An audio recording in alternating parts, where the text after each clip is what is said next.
नमस्कार, ये विकास वाणी है। आज हम लोग देखने वाले 9 सितंबर करंट अफेयर हिंदी इंग्लिश दोनों ही भाषाओं में, जिसकी पीडीएफ आपको टेलीग्राम चैनल पे मिल जाएगी। लिंक डिस्क्रिप्शन बॉक्स में दे रखा है। हमारे यूपीएससी और यूपीपीसीएस के पेड ग्रुप चालू हैं। ज़्यादा जानकारी के लिए 9650347272 पे आप हमसे बात कर सकते हो। किस प्रकार से हम लोग 1-to-1 काउंसलिंग करते हैं, कितना बेहतर हम लोग इंटरेक्शन रखते हैं, उसकी एक झलक आपको यहाँ पे आई बटन में मिल जाएगी।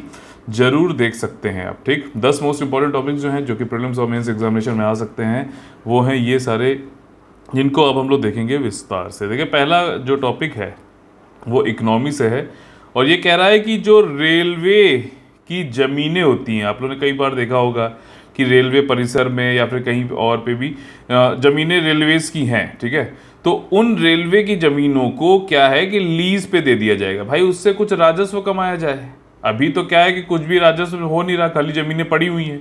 तो उससे गवर्नमेंट देखो सरकार है, उसके पास हो सकता है बहुत बड़ा, लेकिन जहाँ से राजस्व बन सकता है भैया बनाओ। क्योंकि मैंने हमेशा आपको बताया है कि गवर्नमेंट की इनकम, सैलरी क्या है, राजस्व है। ठीक, तभी तो वो चीज़ें हमें दे पाएगी। खुद के पास से तो कुछ पैसा उसका होता नहीं, हम ही तो लेना है। तो अब यहाँ पर क्या है, रेलवे की ज़मीनों को लॉन्ग टर्म लीजिंग पे दिया जाएगा। पहले 5 साल के लिए लीज पे दिया जाता था, किराए पे दिया जाता था, अब ये 35 साल के लिए हो गया है। ठीक, तो काफ़ी दीर्घकालिक पट्टे हो जाएंगे। अब नई नीति यहाँ पर यूनियन कैबिनेट ने अप्रूव कर दी है कि जाओ भैया रेलवे की ज़मीन लो, और इस वाली जितनी भी ये स्कीम है, इसको पीएम गति शक्ति फ्रेमवर्क के अंतर्गत किया जा रहा है। पीएम गति शक्ति फ्रेमवर्क आपको मैंने बताया है, अगर आसान शब्दों में समझे तो लॉजिस्टिक्स, जो रसद है, जो एक सामान को इधर से दूसरे के ले आना, फ्रेट और इन सब से संबंधित पीएम गति शक्ति, इंफ्रास्ट्रक्चर, इन सब पे काम कर रहा है। तो उसी के अंतर्गत ये वाला जो है यूनियन कैबिनेट ने अभी इसको रेलवे की जमीनों को पट्टा कराने की अभी स्कीम को अप्रूवल दे दिया है। ठीक, किसके लिए? कार्गो यूज के लिए। वही कार्गो को जो इधर से उधर लेके जाना है, 35 साल के लिए है, और सिर्फ 1.5% मार्केट वैल्यू जो है लैंड की पर एनम उतने में मिलेगा। पहले 6% था। 300 कार्गो टर्मिनल जो है डेवलप किए जाएंगे। करीबन 1.2 लाख एम्प्लॉयमेंट जो है इसमें सर्जित होंगे। और पॉलिसी रिजीम वही है नई कि भैया कम्पिटिटिव बिडिंग रहे, ट्रांसपेरेंसी से सब कुछ जो है। ऐसा नहीं कि समझ रहे हो ना, मन चाहे जिसको उसको दे दिया, क्योंकि इतने सस्ते मिल रही, लॉन्ग टर्म मिल रही, तो कोई भी जो है कुछ भी बनाया जा सकता है। ठीक है, तो इसलिए टेंडरिंग और वो सब भी ट्रांसपेरेंसी से हो। अगला टॉपिक है इंडिया यूएस की 2+2 इंटरसेशनल मीटिंग। ठीक, यानी कि अंतर सत्रीय बैठक। 2+2 क्या होता है? 2 भारत के, 2 यूएस के। कौन 2 भारत से? आपके डिफेंस प्लस फॉरेन अफेयर्स। वैसे यूएस के भी डिफेंस प्लस एक्सटर्नल अफेयर या फिर फॉरेन अफेयर्स। ठीक, तो इनके जो मिनिस्टर्स होते हैं वो लोग मिलते हैं, सचिव मिलते हैं, या फिर मिनिस्टर यहाँ पर जैसे बात हो रही है तो मिनिस्टर्स मिलेंगे, बातचीत करेंगे। तो उसी की याली जो है मीटिंग अभी थी। और इसी से संबंधित आप लोग को याद होगा कि हम लोग ने अप्रैल में भी इसको पढ़ा था। 2+2 मिनिस्ट्रियल डायलॉग तब हुआ था। मिनिस्ट्रियल, अभी जो है यहाँ पर इंटरसेशनल मीटिंग थी, यानी कि 2 सत्र के बीच की। मेरी बात समझ में आई? जैसे अब क्या होता है, कैसे समझाऊं आसान भाषा में, जैसे इंटरनेशनल मैच है क्रिकेट का, ठीक है, पाकिस्तान से इंडिया हार के बाहर हो चुकी है एशिया कप से। ठीक, खैर इंटरनेशनल में क्या है कि 2 नेशंस या नेशंस के बीच में जब मैच हो रहा तो इंटरनेशनल, वैसे ही 2 सेशन के बीच में जो मीटिंग 2+2 वाली हो रही है वो इंटरसेशनल। आसान बिल्कुल है, कुछ भी ऐसा नहीं है जो आप कर नहीं सकते, बस उसको सही अप्रोच से आपको बस देखना चाहिए। ठीक, वही सारी चीज़ें इसमें बताई गई हैं। और 2+2 में जो है कई सारी बातें, इंफॉर्मेशन शेयरिंग होगी, लॉजिस्टिक्स, वही रसद की बात है, प्रौद्योगिकी, उच्च आपका हाई एंड नेवी कोऑपरेशन, ये सारी चीज़ें। Joe Biden administration, Joe Biden है, जो बाइडन भी बोलते हैं कई लोग, ये जो है प्रेसिडेंट हैं यूएसए के, और इन्होंने जो इंडो पैसिफिक स्ट्रेटजी बना रखी है उसमें इंडिया को बहुत बड़ा रोल दे रखा है। ठीक, तो उसमें ये 2+2 वाली जो है ये काफ़ी इंपॉर्टेंट है आती मीटिंग। अगला टॉपिक है आपका आर्ट एंड कल्चर संबंधित। लौंडा नाच आप लोगों ने नाम जरूर सुना होगा। ठीक है, ये गैंग्स ऑफ वासेपुर पिक्चर में मैंने पहली बार सुना था, और लौंडा नाच तुमको दिखाते हैं। तो उसमें लौंडा नाच एक्चुअली ऐसा नहीं कि कोई ये ऐसे मतलब अभद्र या इस तरह की कोई चीज़ नहीं है, जैसा कि कई लोग को लगता है कि अरे लौंडा नाच में ये होता है, जैसे ये एक रामचंद्र मांझी जी थे, अभी इनका निधन हो गया 97 वर्ष में। भोजपुरी फोक थिएटर आर्ट है लौंडा नाच। ठीक है, और उसके बहुत बड़े ये जो है मतलब करते आए काफ़ी टाइम से। इनको पद्मश्री भी मिला है, काफ़ी कुछ जो है अवार्ड भी मिला इनको, आपका संगीत नाटक अकेडमी अवार्ड भी मिला। ठीक, तो लौंडा नाच जो है ये भोजपुरी फोक आर्ट है बिहार का, और इसमें song, dance, comedy, satire, parody, theatre सब होता है। इसमें जो आदमी है, जो पुरुष है, वो साड़ी, ब्लाउज और ये सब लॉन्ग हेयर विग लगा के नाच वाच करते हैं, मतलब उस तरीके से ऐसा शो करते हैं कि वो जो है व्यूमन है। तो ये एक मतलब वहाँ की फोक आर्ट है। ठीक, लोक थिएटर है वहाँ का। तो अभी ये रामचंद्र मांझी, याद रखना, मांझी। ठीक, मांझी एक पिक्चर भी आई थी, आप लोगों को शायद याद हो, नवाजुद्दीन सिद्दीकी की, जिसमें उसने कहा था जब तक तोड़ेंगे नहीं तब तक छोड़ेंगे नहीं। ठीक, तो आप लोग भी इसको जो है एग्ज़ाम के लिए कर सकते हैं, इसी साल करिए, ज़्यादा अच्छा रहेगा। अगला टॉपिक है, देखिए नागालैंड जो है, आपको थोड़ा बता दूं, थोड़ा बैकग्राउंड। नागालैंड आपका जो अभी स्टेट है भारत का, वो उसके कई लोग जो ट्राइब्स हैं वहाँ की, तो वो कहती है ऐसा है कि हम नागालैंड नहीं, भारत का राज्य नहीं, हम एक अलग कंट्री बनाना चाहते हैं, जिसको कि वो बोलते हैं नागालिम। नागालिम या फिर ग्रेटर नागालैंड, ग्रेटर नागा ऐसे करते हैं। अब उसमें वो सिर्फ नागालैंड की ज़मीन नहीं बताते हैं जो आज के टाइम पे इंडिया का राज्य है, वो कुछ पोर्शन मणिपुर का, कुछ पोर्शन म्यांमार का भी बताते हैं। ठीक, कि वो सब मिलाकर ग्रेटर नागालिम या फिर ग्रेटर नागालैंड या फिर नागालिम है, जो कि एक अलग से देश बनाना चाहते हैं। ठीक, जैसे खालिस्तान जो है पंजाब को एक अलग देश बनाना चाहता है, इसी तरीके से। तो ये एक क्या हुआ, सेसेशनिस्ट जो है टेक्नोलॉजी, वो है टेंडेंसी, अलगाववाद, भारत से अलग एक जो है देश बनाने का। तो उसके लिए कई सारे वहाँ पे संगठन है जो काम करते हैं। तो एक संगठन है national socialist council of Nagaland. ठीक, इसका अब देखो, इसमें इसाक और मुहिया, मुहिया करके एक थे। इसाक अलग व्यक्ति हैं, मुहिया अलग व्यक्ति है, और खैपलॉन्ग अलग हैं। 2015 में आप लोगों ने सुना होगा कि आर्मी कैनवा को बम से जो है उड़ा दिया था, कई सारे जो है आर्मी जवान मर गए थे। तो वो खैपलॉन्ग, देखो इसाक और मुहिया जो दो व्यक्ति थे, अलग अलग ट्राइब से आते हैं, तो उन्होंने तो भैया सीज फायर कर लिया था भारत से कि कोई दिक्कत नहीं, अब हम जो है बंदूक रख रहे हैं, बातचीत से काम चलाएंगे। लेकिन खैपलॉन्ग जो है इनसे अलग हो गया, उनसे कहा कि नहीं, वो अभी म्यांमार से, तभी वो जो सर्जिकल स्ट्राइक हुई थी ना, भारत ने पहले म्यांमार में जाके जो करी थी, ये इन्हीं के ग्रुप के ऊपर करी थी, खैपलॉन्ग के ऊपर। ठीक, तो खैपलॉन्ग का ही एक फैक्शन है जिसने अभी मतलब बंदूक नहीं छोड़ी है, और जो है जिसका नाम है निकी सूमी फैक्शन। तो भारत की तरफ से आंतरिक सुरक्षा कौन देखता है भाई साहब, होम अफेयर्स, गृह मंत्रालय। तो उसने मंत्री जो गृह मंत्रालय है और निकी सूमी के साथ में 1 साल का जो है युद्ध विराम समझौता किया, यानी कि सीज फायर एग्रीमेंट कर लिया 1 साल का। ठीक, खैपलान के अंदर ही ये फैक्शन है, ध्यान रखना, NSCN का। तो अब देखते हैं कितना ये वो होता है, और जो है ऑपरेशन गवर्नमेंट ऑफ इंडिया, और ये एग्रीमेंट जो है सीज फायर एग्रीमेंट है, was in operation between the government of India and NSCN के मतलब खैपलॉन्ग है, खैपलॉन्ग।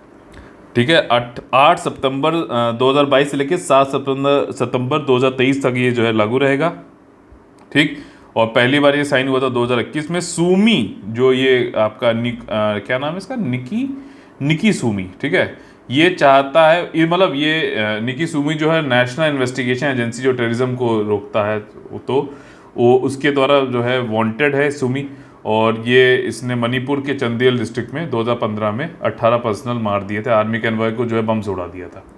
तो देखते हैं, सीज फायर अब एग्रीमेंट हुआ है तो कुछ बातचीत होगी, हो सकता है इनका सरेंडर भी हो जाए। ठीक, अगला टॉपिक इंटरनेशनल रिलेशंस है, ईस्टर्न इकोनॉमिक फोरम। अब ईस्टर्न इकोनॉमिक फोरम क्या है, रशिया और रशिया का जो ईस्टर्न पार्ट है, ठीक, जिसको अगर आप देखो तो ये आपका रशिया फार ईस्ट बोलते हैं।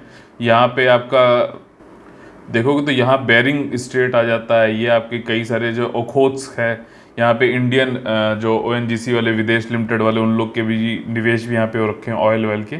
ठीक, तो ईस्टर्न इकोनॉमिक फोरम रशिया के पूरब में इन्वेस्टमेंट लाने के लिए एक जो है सम्मेलन है, आसान भाषा में ये समझ लो।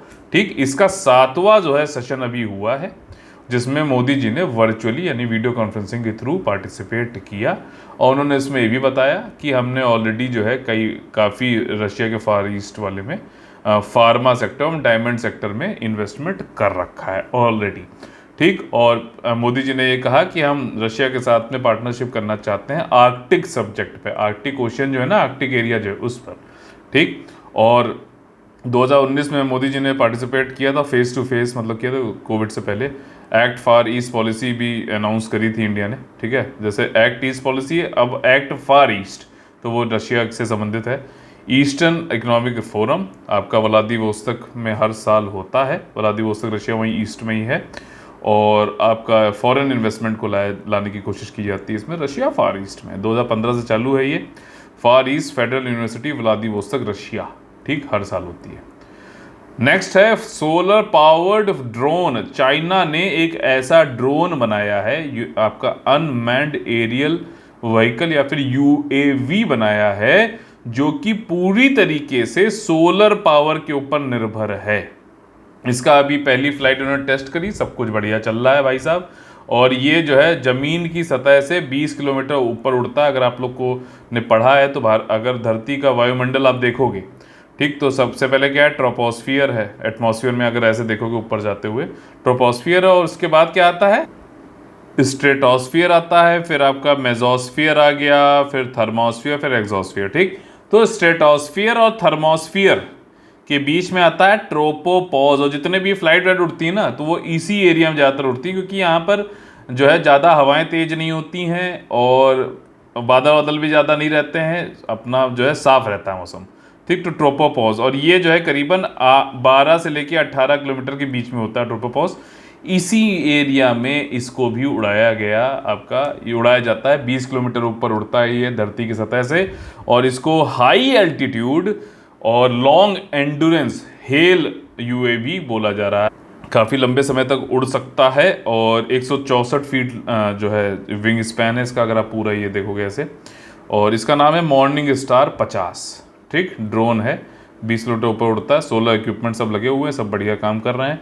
और 20 किलोमीटर से 100 किलोमीटर धरती की सतह के ऊपर उड़ सकता है ये। तो जैसे सेटेलाइट का जो कुछ काम करते हैं ना, वो ये भी कर सकता है, ड्रोन भी ऊपर उड़ रहा है आराम से। और ऊपर जो है बढ़िया, वहाँ से आपका सन की भी रोशनी इसको लगातार मिलती रहती है। तो जैसे सेटेलाइट हम भेजते हैं, इतना खर्चा होता है, इसको उड़ा के भेजते रहो, जो काम करना है छोटा मोटा सेटेलाइट की तरह ये भी कर लेगा। बात समझ में आई ना। तो टेम्परेरी कुछ काम कराना, कम खर्चे में जो है सेटेलाइट तैयार है। अगला टॉपिक है इंटरनेशनल ट्रेड इन रूपी। देखो अब क्या होता है, भारत से, इंडिया से पूरा वर्ल्ड में, ठीक है, जो भी हम लेन देन करते हैं, ट्रेड करते हैं, एक्सपोर्ट करते हैं, इंपोर्ट करते हैं, वो सब होता है यूएस डॉलर में। अब जब रशिया ने यूक्रेन के ऊपर अटैक किया, इंडिया को रशिया से काफ़ी, और रशिया के ऊपर जो है प्रतिबंध लगाए गए, डॉलर में ट्रेड बंद कर दी गई, तो कई सारे जो है सुझाव आए। तो उसमें एक सुझाव ये आया कि रशिया के साथ में हम इंडियन रुपी में कर लेंगे भाई साहब, ट्रेड कर लेंगे, ठीक। अब इसमें होता कैसे, ध्यान से समझना, ठीक। अब वर्ल्ड की जगह हम रशिया का एग्जाम्पल पहले ले लेते हैं, फिर उसको समझा लेंगे आराम से। रशिया में कोई एक बैंक है एबीसी, ठीक। उस बैंक का एक खाता इंडिया के बैंक में, किसी बैंक में खोल दिया गया, मान लीजिए एसबीआई में, ठीक।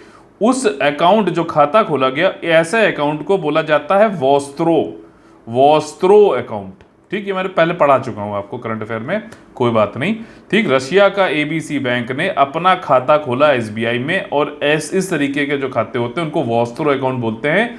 इसमें होता यह है कि जब कभी हम कुछ एक्सपोर्ट करते हैं रशिया से, या फिर इंपोर्ट करते हैं, मान लीजिए रशिया से हमने ऑयल इंपोर्ट किया भारत में, तो उसका जो पेमेंट करना है वो हमने इसी अकाउंट में, एबीसी का जो अकाउंट था, वोस्त्रो अकाउंट एसबीआई में, इसी अकाउंट में रुपी के टर्म्स में कर दिया। अब देखो, जो प्रतिबंध है वो डॉलर पे, हमने डॉलर पेमेंट किया ही नहीं, हम तो भैया आईएनआर में पेमेंट कर दिया हमने, इंडियन रुपी में, ठीक। यहीं पे वोस्त्रो अकाउंट में चला गया, ठीक। और मान लो हमने कुछ चीज एक्सपोर्ट करी रशिया को, उसका, और ऑयल का, ठीक है, ऑयल मान लीजिए हमने इंपोर्ट किया 100 रुपए का, हमने 100 रुपए भुगतान कर दिए वोस्त्रो अकाउंट में, ध्यान से समझना, ठीक। एक्सपोर्ट किया हमने जो 50 रुपए का हो गया। तो अब रशिया से कोई वहां से मुद्रा आने की जरूरत नहीं है, इसी वोस्त्रो अकाउंट से एबीसी बैंक क्या करेगा, ये 50 रुपए भारत की जो भी एक्सपोर्टिंग फर्म है उसको दे देगा। तो बचा कितना, 50 रुपए बच गया भैया अकाउंट में।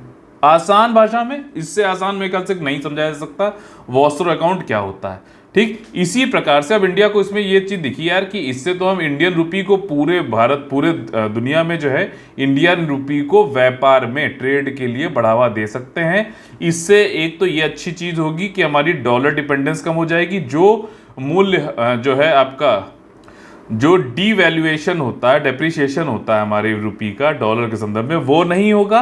रुपी जो है एक इंटरनेशनल मनी की तरह, जैसे डॉलर है, उस पे उसकी जो है वो वैल्यू बढ़ेगी, और साथ ही साथ जो हमारे एक होता है ना वॉलेटिलिटी रहती है कि हमें हमेशा जो है डॉलर को करना है, विदेशी मुद्रा भंडार जो है हमारा कम होता रहता है, उसकी जगह हम इंडियन रुपी में ही काम कर सकेंगे। तो कई सारे फायदे हैं। तो देख लो, हमेशा एक चीज़ ध्यान रखना, ठीक, जितने भी आविष्कार हुए हैं, कुछ को छोड़ दो गलती से हो गए होंगे, वो तो बात अलग है, लेकिन आवश्यकता ही आविष्कार की जननी है। ठीक, एक और चीज़ सुनो इसी इसी से मिलती जुलती, कि हमेशा जो है अपॉर्चुनिटी आपको देखनी चाहिए एडवर्सिटी में। जब देखो ये हुआ इस तरीके से कि रशिया के साथ में नहीं ट्रेड कर पाए थे, और रशिया हमको काफ़ी चीप ऑयल दे रहा है, हम क्यों ना लें भाई, ठीक है ना। तो बिल्कुल, और उस समय हमने एक चीज़ करी और उसको हम बाहर आगे भी इंप्लीमेंट करके जाएंगे। तो अपॉर्चुनिटी हमेशा ध्यान रखना, एडवर्सिटी में अपॉर्चुनिटी रहती है।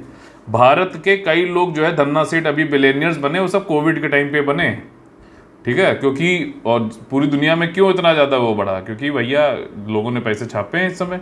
तो जब अपॉर्चुनिटी है तो आप लोग और परेशान हो जाते हो कि भैया एडवर्सिटी होती है तो और परेशान हो गए, अरे यार क्या होगा क्या नहीं होगा। अरे उसी में अपॉर्चुनिटी है भाई, ठीक, आविष्कार वहीं होगा जब आपको कुछ ज़रूरत होगी। तो वैसे ही यहाँ पर इंडिया ने भी किया। एक बार इसकी रीडिंग जरूर लगाइएगा, पीडीएफ आपको टेलीग्राम चैनल पे मिल जाएगी। वॉस्त्रो अकाउंट देखो बना हुआ है, HSBC vostro account SBI India में, उसी को मैंने एग्जाम्पल लेके भी समझाया आपको। अगला है इंडिया बांग्लादेश। आपको पता है शेख हसीना जी आई हुई हैं भारत में, मोदी जी से बातचीत चल रही है। एक यहाँ पर एक जो आउटकम आया है वो है कि गंगा टेक्निकल कमेटी, अब आपको मालूम है, हमें सबको मालूम है कि गंगा रिवर जो है बांग्लादेश में होते हुए जाती है बे ऑफ बंगाल में, ठीक है। और इसी गंगा रिवर के लिए एक टेक्निकल कमेटी, दोनों जो है आपके जो हेड हैं प्राइम मिनिस्टर हैं, दोनों लोग के बीच में एक ये बातचीत हुई कि जॉइंट टेक्निकल कमेटी बनाते हैं, गंगा वाटर का किस प्रकार से यूटिलाइजेशन किया जा रहा है उसके संबंध में ये काम करेगी, ठीक है। कई सारे इनिशिएटिव में से गंगा टेक्निकल कमेटी भी एक इनिशिएटिव है। साथ ही साथ और भी कई सारे बिजली एनर्जी वाले, ऊर्जा वाले भी हुए हैं अनाउंस। इस कमेटी का फॉर्मेशन जो है ये वो इसी पे है कि भैया ऑप्टिमम यूटिलाइजेशन होना चाहिए, इष्टतम उपयोग करो पानी का, ठीक। और हमारे और भारत के बीच में एक ट्रीटी भी है, गंगा वाटर शेयरिंग ट्रीटी 1996 में हुई थी, 30 साल की है। 2026 में समीक्षा की जाएगी या फिर नवीनीकरण किया जाएगा, ठीक। अब इसमें देखो एक सिस्टम, एक आपको जो चीज़ बताता हूँ। अब मैंने आप लोगों को पीछे पढ़ाया था कि तीस्ता रिवर वाटर जो है वो अभी उस पर बातचीत होनी है भारत की, कैसे वाटर की शेयरिंग करी जाएगी। गंगा की ऑलरेडी हमारे पास वाटर शेयरिंग ट्रीटी है। अब यहाँ पे त्रिपुरा को ये बताया गया है, त्रिपुरा अगर देखो तो इस साइड में है आपके, ठीक है, यहाँ पर, ठीक है, यहाँ पर त्रिपुरा मिजोरम। तो यहाँ पर इरिगेशन की बड़ी दिक्कत आ रही है। तो भारत ने कहा गया है कि भैया ये गंगा रिवर के थ्रू जो है कुछ हम इंतज़ाम करें ताकि त्रिपुरा में सिंचाई के जो है आसानी हो सके, ठीक। तो ये वो गंगा वाटर शेयरिंग के अंतर्गत ये कराया जाना है।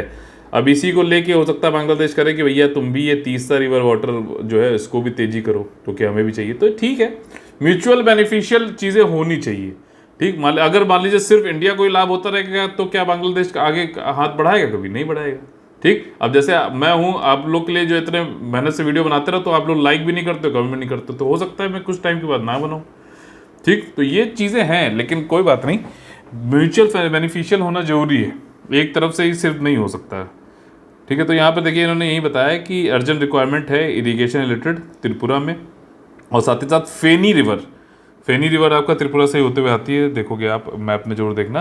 तो उसने बोला है कि अर्ली साइनिंग हो इंटरिम वाटर एग्रीमेंट की ऑन द रिवर, फेनी के लिए बात हो रही है, ठीक। बांग्लादेश से फेनी रिवर, तीस्ता, इनके लिए वाटर शेयरिंग ट्रीटी जो है आगे आने वाले टाइम में हम लोग देखेंगे। अगला टॉपिक है इंडिया बांग्लादेश कनेक्टिविटी प्रोजेक्ट। अब ये रेलवे लाइन आप देख रहे हो, अब इसी तरीके रेलवे लाइन एक है, तो जब इस ट्रेन पे एक ट्रेन जाएगी दूसरी वेट करेगी, यहाँ पर मान लीजिए आगे कहीं खड़ी है, तो अब क्या है कि एक और रेलवे लाइन कर दो तो इधर से भी धड़ाम से जा रही है, इधर से भी धड़ाम से आ रही है, कोई टेंशन नहीं है, बिल्कुल आना जाना जो है स्मूथ हो जाएगा। और ये करना पड़ेगा क्योंकि देखो बांग्लादेश बीच में पड़ जाता है उत्तर पूर्वी भारत के जो है इससे कनेक्टिविटी, तो अगर बांग्लादेश की हो जाए तो एक तो हमने बांग्लादेश को जोड़ लिया, तो वहाँ पे भी हम अपना जो है अपना ट्रेड बढ़ा सकते हैं, जैसे हम लोगों ने कल पढ़ा भी था कि ट्रेड काफ़ी बढ़ा है। साथ ही साथ उत्तर पूर्वी भारत को भी हम आसानी से जोड़ सकेंगे।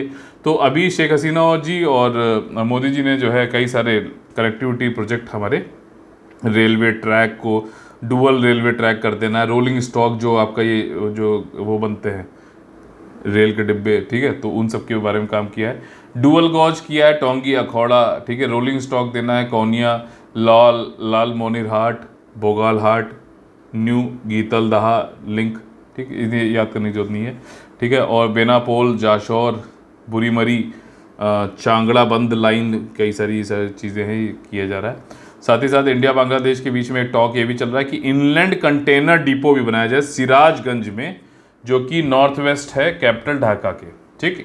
इनलैंड कंटेनर डिपो, ठीक। जैसे आपने कंटेनर वो देखे होंगे कि जो है तटीय क्षेत्र में कोस्टल एरियाज में बनते हैं ना, बड़े बड़े से कंटेनर होते हैं, यहाँ पर लेकिन इनलैंड कंटेनर डिपो बनाया जाना है। तो हो सकता है रिवर के पे जो है जाते हुए जाएगा, या फिर ट्रेन के थ्रू जो है बनाया जाता है। जैसे खुर्जा के पास में इंटरनल इनलैंड कंटेनर डिपो बनाया जा रहा है, अगर आप लोगों ने पढ़ा होगा, फ्रेट कॉरिडोर पे का ही एंड है इधर, ठीक। तो ये सारी चीज़ें उसी प्रकार से हैं। और बाकी आपका इलेक्ट्रिसिटी तो हमसे ले ही रहे हैं, तो बांग्लादेश में होते हुए आपका आसाम तक जाएगा बिहार से, ठीक। कटिहार बिहार से बोरनगर आसाम तक, बीच में पार्वतीपुर जो है बांग्लादेश को जोड़ेगा, 665 kV ट्रांसमिशन लाइन, तो एनर्जी भी दी जा रही है। और साथ ही साथ, अच्छा अब आप ये कहोगे भैया सिर्फ ले ही रहा है क्या बांग्लादेश? नहीं नहीं, ऐसा नहीं है, थोड़ा बहुत दे भी रहा है। आपका हसीना जी ने जो है ये बोला है कि मुजीब स्कॉलरशिप मिलेगी 200 ऐसे इंडियन सोल्जर्स की जिनका निधन हो गया था 1971 वॉर में, उनके डिसेंडेंट जो हैं, उनके जो वंशज है उनको, ठीक। नेक्स्ट टॉपिक है deadline for fixing pollution control devices. देखो कोल के थ्रू जो बनाती हैं थर्मल पावर प्लांट्स है, जो कोल का उपयोग करती हैं, तो उसमें से पॉल्यूटेंट्स निकलते हैं। कौन कौन से? ध्यान से सुनो।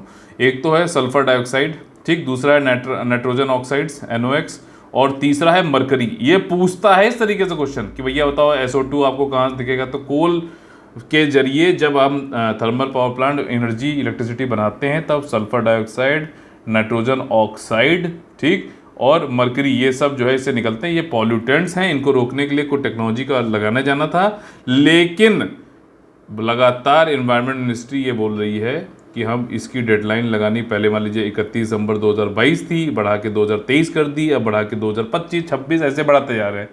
सभी लोग जो है जो कोल के जरिए जो है बनाते हैं इलेक्ट्रिसिटी, वो इंस्टॉल नहीं कर पा रहे हैं पॉल्यूशन कंट्रोल टेक्नोलॉजी, जिसकी वजह से उत्सर्जन कम होगा ऐसे पॉल्यूटेंट्स का, जिसकी मैंने बात बताई। अब देखो इस वजह से फ़र्क ये है, कुछ ऐसी जगहें हैं जहाँ पर 10 लाख से ज़्यादा जनसंख्या रहती हैं, ऐसे जो सिटी हैं, और ऐसा जैसे NCR है हमारा नेशनल कैपिटल रीजन, तो उस सिटी के 10 किलोमीटर के रेडियस में अगर आप देखोगे तो इस प्रकार का हाईली पॉल्यूटिंग जो है कोई भी थर्मल प्लांट कोल के द्वारा चलने वाला नहीं होना चाहिए।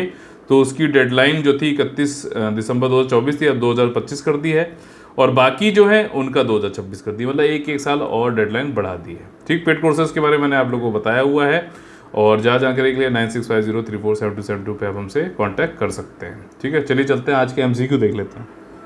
ये MCQ की PDF भी आपको टेलीग्राम चैनल पे मिल जाएगी, ठीक है। और पहला क्वेश्चन जो है आपके स्क्रीन पर है, लौंडा नाच के संबंध में सही कथन चुने। लौंडा नाच बिहार की एक प्रमुख भोजपुरी लोक कला है, क्या सही है कि गलत है? बताइए। बिल्कुल सही है। This art were done by women. क्या वीमेन, महिलाओं के द्वारा किया जाता है लौंडा नाच?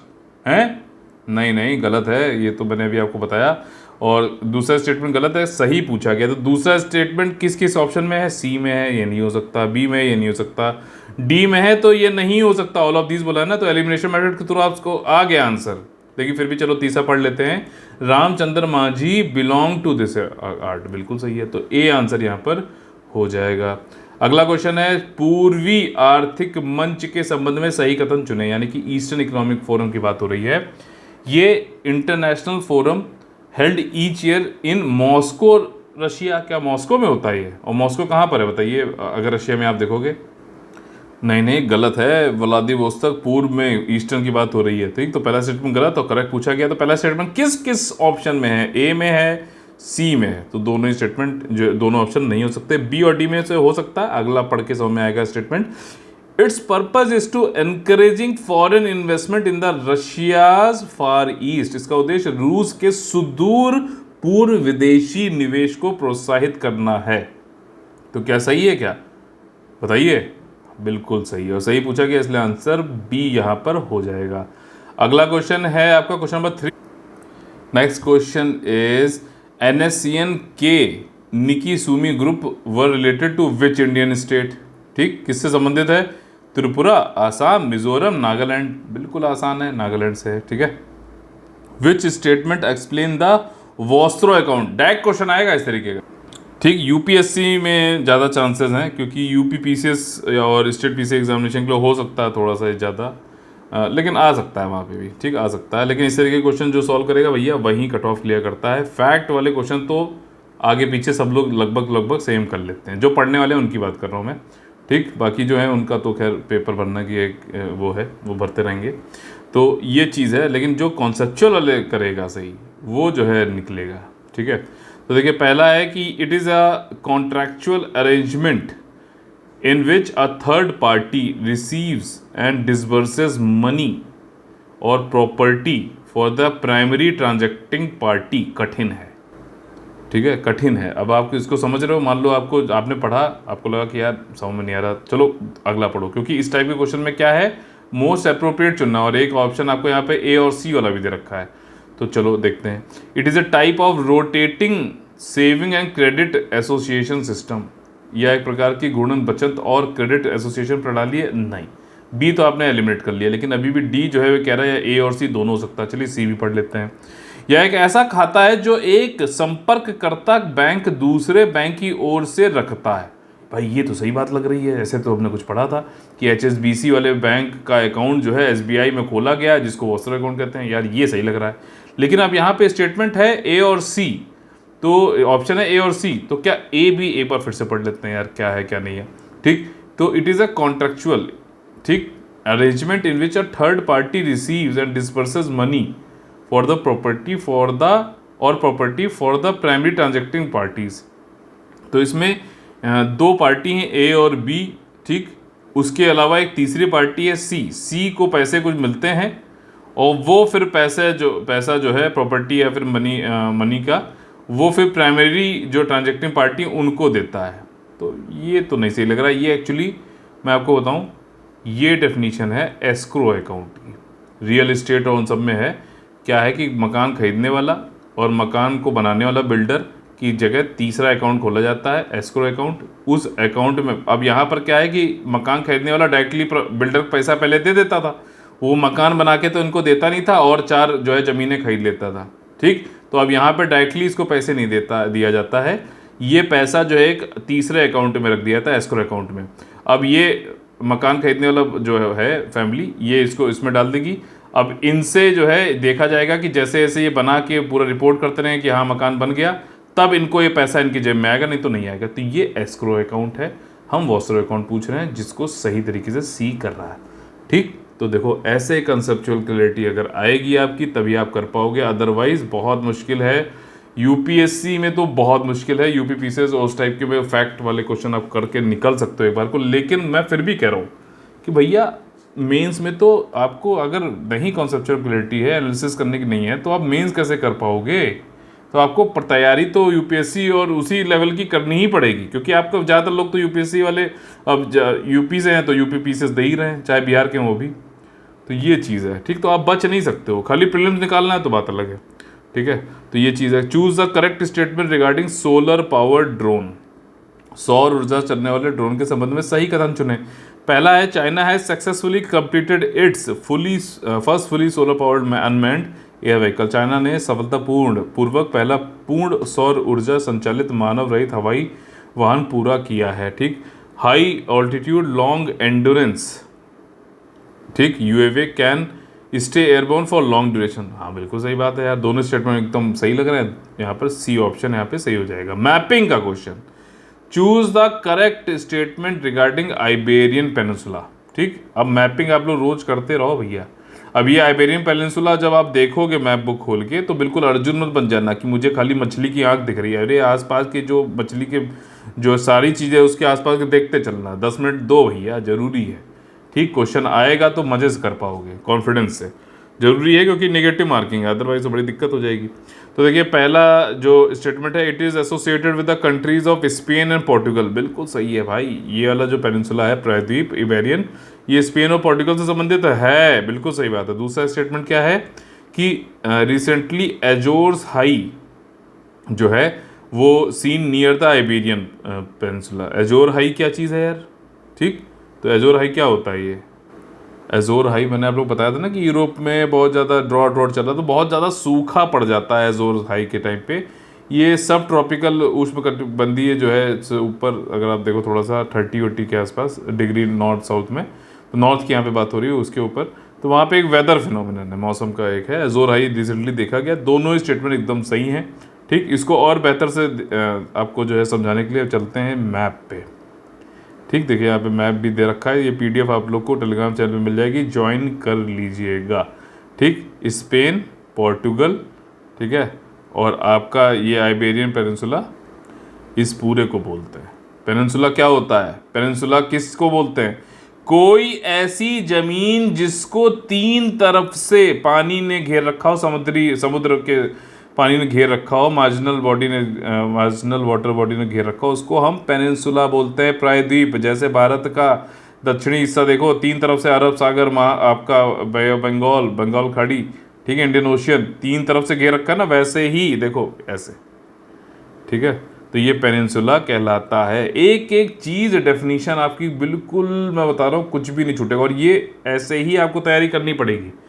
क्योंकि क्वेश्चन का एक एक शब्द का आपको लिटरल बेसिक मीनिंग अगर आता होगा ना, तभी आप कर पाओगे सारी चीज़ें। क्योंकि हर चीज़ वहाँ पे ऐसा नहीं कि पढ़ी हुई आएगी, आपको वहाँ सोचने पे मजबूर किया जाएगा।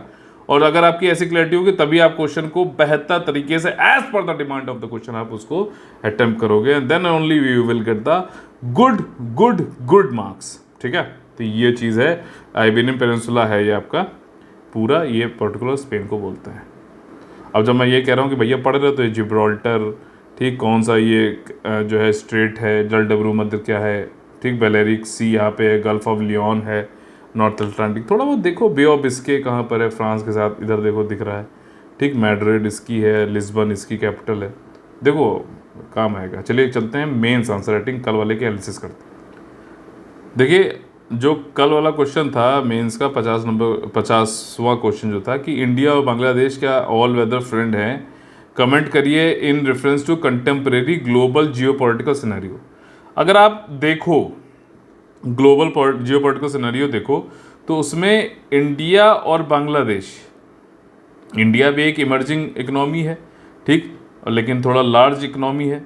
बांग्लादेश भी, अगर आप वैसे मैं बताऊं, जो थोड़ा लोअर इनकम वाले जो देश हैं, सबसे फास्टेस्ट ग्रो हो रहा है बांग्लादेश, ऐसा पीछे था आंकड़ा जहाँ तक मुझे याद आ रहा है। ठीक, तो दोनों ही इकोनॉमीज काफ़ी फ्लरिशिंग है। ठीक, इनका बेस इफेक्ट मान लो या जो भी, बेस इफेक्ट ये होता है कि एक पे अगर आप एक जोड़ते हो तो डबल हो जाता है, लेकिन 100 रुपये में आप एक जोड़ते हो तो 1% की ग्रोथ होती है। यहाँ पर कितने परसेंट की ग्रोथ हुई? 100% की, तो वो भी बात हो सकती है, जो भी है। तो दोनों लोग की जो इकोनॉमी है बहुत तेज़ी से ग्रो कर रही है। तो आज के टाइम पर जब दुनिया धाराशाही है, दुनिया की इकोनॉमी हिली पड़ी हुई है, तब इस तरीके से जो है, तो यहाँ पर जो हमारी दोस्ती है वो बहुत अच्छी होनी चाहिए। इसीलिए शेख हसीना जी, और देखो अभी बहुत ज़्यादा जो है हम लोग इलेक्ट्रिसिटी कनेक्टिविटी, ट्रेड बढ़ा रहे हैं, अपना रेलवे। ठीक, तो अब इसके चलिए पार्ट्स देख लेते हैं। पार्ट्स क्या है?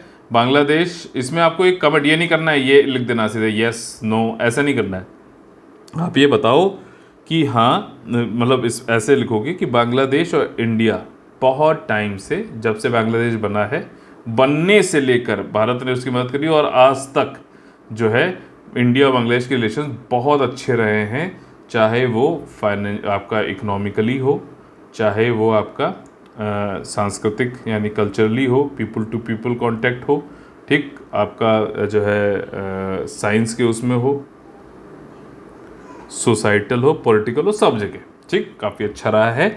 और आज के टाइम पे देखो, अब यहाँ पे आप इसको जो है कुछ एग्जाम्पल जैसे दे सकते हो। ए वाले में ही 71 की वॉर इंडिया ने मदद करी, ठीक है, बांग्लादेश की।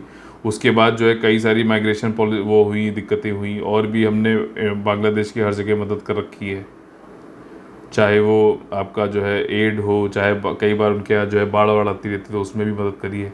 बांग्लादेश ने भी हमको जो है समर्थन किया है, चाइना को ज़्यादा इन्फ्लुएंस नहीं होने दिया चाइना को, ठीक, जैसे स्ट्रिंग ऑफ पर्ल्स वाले में ऐसा बोला था कि बांग्लादेश में बना है, लेकिन नहीं है अभी, ठीक है, ऐसा है। तो ये चीज़ है, लेकिन हमारा थोड़ा सा ये है कि शेख हसीना जी जब तक हैं तब तक जो है ये दोस्ती बहुत अच्छी है, ऐसा देखा गया है। दूसरी जो खालिदा जिया हैं उनके साथ, उनकी पार्टी के साथ जब वो पावर में आती है तो इतनी अच्छी हमारे रिलेशंस नहीं रहते हैं, क्योंकि वो पाकिस्तान का वहाँ पे बहुत ज़्यादा जो है इफेक्ट आया था। तो ये चीज़ आप इंट्रोडक्शन में लिखोगे तभी वो आगे पढ़ेगा, नहीं तो नहीं पढ़ेगा। फिर आज के सिनेरियो में बता दो, इकोनॉमी दोनों की बहुत फ्लरिशिंग है, बहुत बढ़िया है। साउथ एशिया में अगर आप देखा जाए तो इंडिया भी अब सार्क की जगह बिम्स्टेक की तरफ जा रहा है, तो उसमें बांग्लादेश एक जो है इम्पोर्टेंट रोल प्ले कर सकता है बे ऑफ बंगाल वाले में। ठीक, साथ ही साथ हम लोग जो है आपका एक कॉम्प्लीमेंटिंग वाली चीज़ है, कपास हम दे रहे हैं उनको, कॉटन दे रहे हैं, रॉ कॉटन वो कॉटन बना के कर रहे हैं, टेक्सटाइल काफ़ी ज़्यादा जो इम्पोर्टेंट है। ठीक, हमारे उनका रिश्ते जो है नॉर्थ ईस्ट इंडिया को जोड़ने के लिए भी बहुत ज़्यादा ज़रूरी है। आज का जो पॉलिटिकल वो देखा जाए तो चाइना जो है काफ़ी इन्फ्लुएंस हर जगह डाल रहा है, तो बांग्लादेश में भी करना चाहता है, लेकिन हम उसको भी रोकें। ठीक, तो इसलिए कंटेम्प्रेरी ग्लोबल जियोपॉलिटिकल सिनेरियो में हमारे और बांग्लादेश के रिश्ते अच्छे होना, अच्छे क्या और अच्छे होते चले जाए। सेपा की बातें कर रहे हैं तो अभी हम लोग देखो हर जगह एक चीज़ है कि इकनॉमी को आगे बढ़ा दो ना, अगर लोग को रोटी मिलती रहेगी तो भैया सारे रिश्ते अच्छे हो जाते हैं। तो इकनॉमी को बढ़ा रहे हैं, सेपा पे काम कर रहे हैं, तो वो अच्छे होते चले जाएंगे, तो और ज़्यादा जो है हम लोग बेहतर पोजीशन में आएंगे। और चाइना, पाकिस्तान, ये सब लोग जो है इतना ज़्यादा इम्पैक्ट हमारे उस पर डाल नहीं पाएंगे, और इससे साउथ एशिया को जो है अच्छी एक बढ़त मिलेगी। इस प्रकार से आपको ये आंसर लिखना था। 250 शब्द का है, लेकिन आप तब भी टू द पॉइंट, अगर 150 शब्द में भी लिख दोगे ना, 200 में भी लिख दोगे, कोई दिक्कत नहीं। अगर 300 में लिख दिए, नंबर देगा कम, काटेगा अलग। निगेटिव में नंबर मार्किंग होती है, जैसा आपको बताया गया है, मैंने कई बार बताया। आज का क्वेश्चन देख लेते हैं। आज का क्वेश्चन नंबर 51, 9 सितंबर का, जीएस पेपर 3 इकोनॉमी संबंधित। What do you understand by export led economy? निर्यात आधारित अर्थव्यवस्था से आप क्या समझते हैं? ठीक, पहले तो आपको ये बता देना है पार्ट। चलो अभी कुछ नहीं बताऊंगा, कल ही बताऊंगा। आप लोग को मैंने जितना बताया उसको इम्प्लीमेंट करो पहले। Is Indian economy an export led economy? क्या भारतीय अर्थव्यवस्था एक निर्यात आधारित अर्थव्यवस्था है? ठीक, अब इसको चलो ठीक। How it will impact India and world? ठीक है, किस तरीके से अगर इम्पैक्ट करेगा इंडिया और दुनिया को, ये डिस्कस करना है। डायरेक्ट टू वर्ड डिस्कस है, 250 शब्द का ही है, 15 मार्क्स का ही है, लेकिन लिखना टू द पॉइंट है। ठीक, इसमें कैसे करना है, पहले स्ट्रक्चर बनाओ, कौन कौन चीज़ है उसमें क्या लिखना है, और थोड़ा बहुत चाहो तो एक एक शब्द लिख के ये कि भैया वो तो चीज़ लिखूंगा ही, और फिर आखिरी में जो है डिस्कस में कंक्लूजन करते हुए निकल जाऊंगा। ठीक, वो आप ये देखो कि मार्क्स कितने हैं, शब्द कितने हैं, तो उस हिसाब से पहले वाले जो पार्ट अपना है उसको कितने मार्क्स का है, तो उस हिसाब से कितने शब्दों को देना है, ठीक, उसमें लिखने हैं। फिर उसके बाद ऐसे ऐसे जो मैंने चीज़ें आपको बताई हैं, रोज़ बताता जा रहा हूँ, इसको अगर आप करते रहे ना, आंसर राइटिंग इतनी अच्छी मैं बता रहा हूँ, कोई भी बड़े से बड़े उसमें भी चले जाओ, वहाँ पे कुछ कराते ही नहीं है। आप आंसर आज लिखोगे, 15 दिन बाद कॉपी चेक करके मिलेंगे, तब तक तो आप वो भूल भी चुके हो कि लिखा गया था आपने। उसके बाद वो छपा छपाया एक मॉडल आंसर दे देंगे, अपना समझ पाओ तो समझ लो, नहीं तो कोई दिक्कत नहीं। ठीक, क्वेश्चन आंसर चेक, अरे मैंने खुद चेक करिए, करते तो हम ही लोग चेक है वहाँ पर, कोई वो थोड़ी ना है। खूब चेक करते हैं, लिखने की कोशिश करते हैं, लेकिन लिख कर वो इतनी नहीं हो पाती जितना पर्सनली, जैसे मैं कुछ कमेंट लिख भी दूँ तो उससे क्या होगा। लेकिन जैसे पेड कोर्सेज में लोग हमारे साथ जुड़े हुए हैं, तो मैं उनको उनके कैपेबिलिटी कैपेसिटी के अनुसार बताता हूँ भैया कि क्या चीज़ें तुम सही कर रहे हो, क्या चीज़ें तुम्हें कहाँ सही करने की जो सुधार की ज़रूरत है, और तुम अब पहले से अच्छा कर रहे हो कि नहीं कर रहे हो। तो ये पर्सनल लेवल पे अगर नहीं कोई हो रहा है तो भैया देखो, सिर्फ क्वेश्चन लिखना, सामने से कमेंट लिख देना, ओके नंबर दे देना, उसमें विश्वास नहीं करता हूँ। जब तक एक बच्चे के अंदर इम्प्रूवमेंट ना आए, उसके पिछले क्वेश्चन से क्या गड़बड़ कर रहा है, आगे क्या अच्छा कर रहा है, क्या उसको, तो वो चीज़ नहीं हो रही तो कोई फ़ायदा नहीं। और ये मैं आपको रोज़ करा रहा हूँ, अगर आप नहीं भी ज्वाइन करते हो पेड ग्रुप तब भी आप बहुत इससे सीख सकते हो। और जो लोग पेड ग्रुप में जुड़े हुए हैं उनको पता ही है, वो लोग आंसर वो लिखते हैं, उनके हिसाब से उनका वैल्यूएशन होता है। ठीक, चलिए चलते हैं मोटिवेशनल कोट की ओर। काफ़ी अच्छा है आज का हमारा मोटिवेशनल कोट है, बहुत बहुत बढ़िया है, बहुत अच्छा लगा मुझे वाला।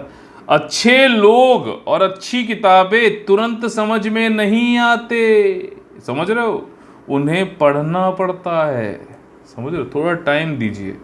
ये मत कोई अच्छे लोग और अच्छी किताबें जो ऐसा नहीं नॉवेल की तरह बस खाली ऊपर ऊपर से पढ़ते स्किम करते हुए चले गए और हाँ हो गया, वो नहीं है। ये व्योमकेश बख्शी वाली वो नहीं चल रही है, ना चेतन भगत चल रहा है। अच्छे लोग और अच्छी किताबें तुरंत समझ में नहीं आते, उन्हें पढ़ना पड़ता है, थोड़ा टाइम दीजिए, समझिए।